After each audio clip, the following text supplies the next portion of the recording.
Good morning, guys. So today we're going to talk in a little bit more detail about standing waves and harmonics. And harmonics is just a way to refer to which standing wave we're looking at. So first I have a wave on a string, and right now I have the first harmonic. So if I was to draw that, it would look something like this. So I would indicate which harmonic I'm doing with n equals 1, so it's the first harmonic, also called the fundamental frequency. I'm just going to write fundamental F, right? Fundamental frequency, which means any other standing wave that's created is a multiple of this. So you'll actually see this written in this way, right? So the frequency that we're looking at, Fn, is equal to the harmonic number times the fundamental frequency. Anyway, let's continue. So in my first harmonic, how many nodes and how many antinodes?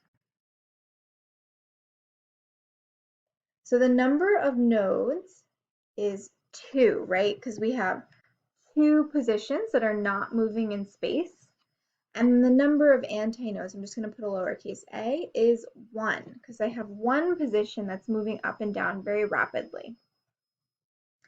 So now if I change this to the second harmonic,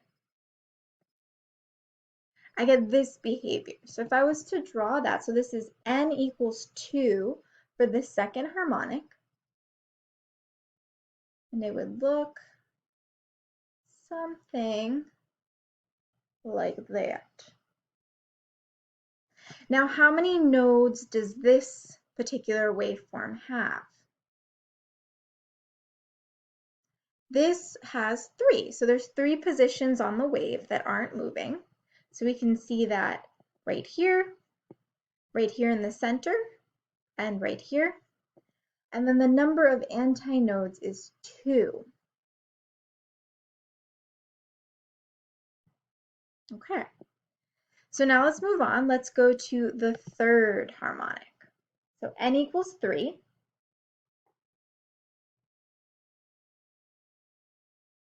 1, 2.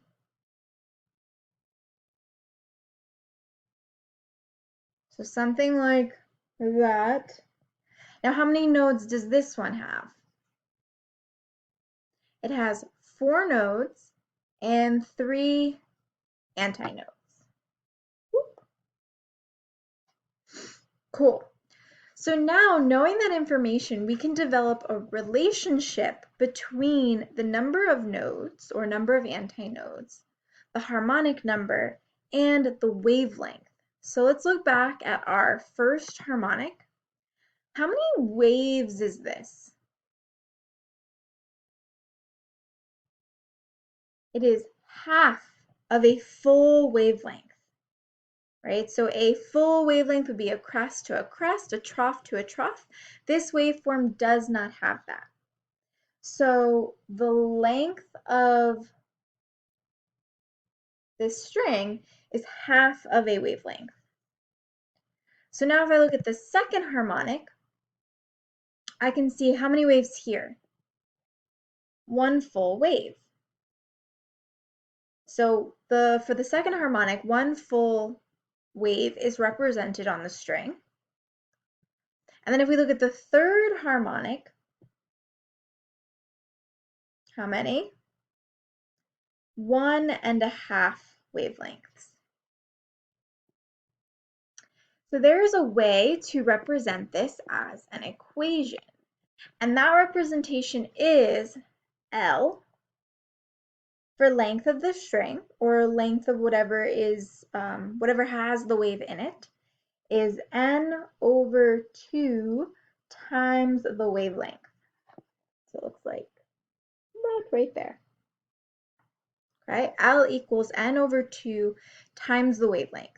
Now this will be different for our open-ended air column and our closed-end air column. So I'm going to click through here for you guys, and I want you to kind of ask yourselves the same questions that we just asked for the waves on a string. So if I look at the first harmonic for the open-ended air column, how many nodes, how many antinodes?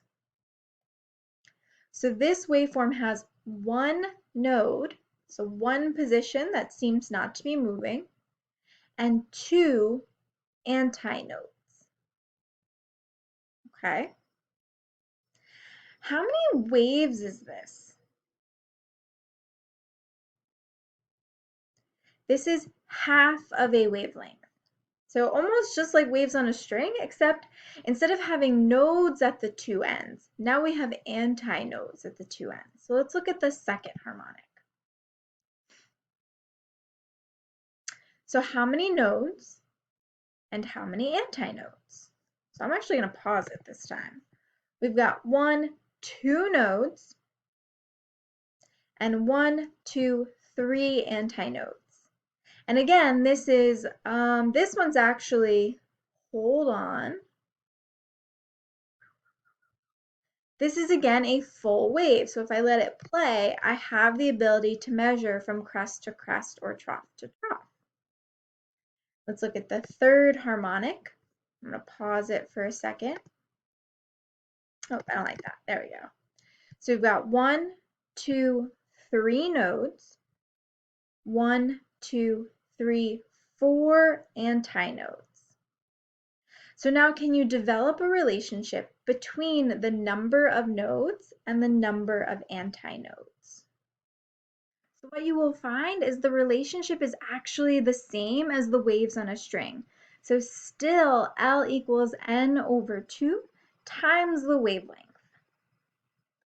So now let's look at the closed end air column. So if I go to the first harmonic, for the closed end air column, so this would be kind of like if you've ever taken a bottle and kind of blown over the top of it, this is a closed end air column. Or if you've played the flute or any instrument where like you're sending air through one side and there's only one exit point, right?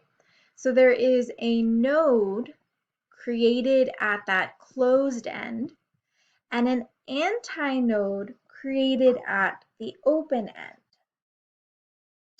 Also notice for these that the harmonic number only occurs as odd numbers. So if I was to draw what this would look like, kind of look like that, right? And this is one node, one antinode,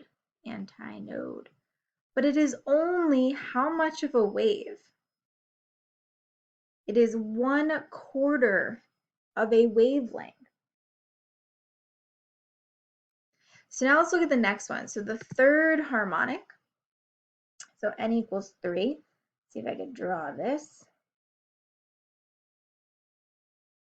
Something like that. So in this case, there are 2 nodes and 2 antinodes. And how many waves are here? Still not a full wave. It is 3/4 of a wavelength.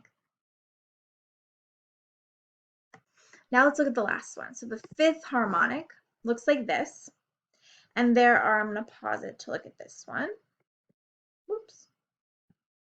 1, 2, 3 nodes, 1, 2, 3 antinodes.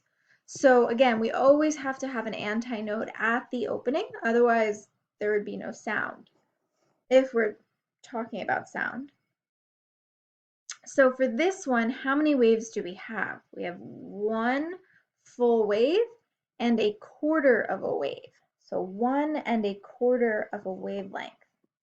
So just like you did with your standing waves on a string and for the open-end air column, develop a relationship between the harmonic number, the length of your air column, and the standing wave that we're looking at. So what we'll find is that L, right here, L, the length of the, in this case, the air column, is equal to the harmonic number over 4 times the wavelength. But N can never be an even number. This is only true for odd numbers. So just for fun, let's look at what these things look like for longitudinal waves. So I'm going to turn that on. And you can kind of see how the nodes and the antinodes correspond. So for a longitudinal wave, instead of crests and troughs, remember we refer to the positions of the waves as compressions and rarefactions. So compressions is where the particles get really, really close together, and then the compressions is where the particles can get really, I'm pretty sure I just said that the same. The compressions are where the particles get really close, yes, and the rarefactions are where the particles can get really far apart. So you can have standing waves in both a transverse waveform and a longitudinal waveform.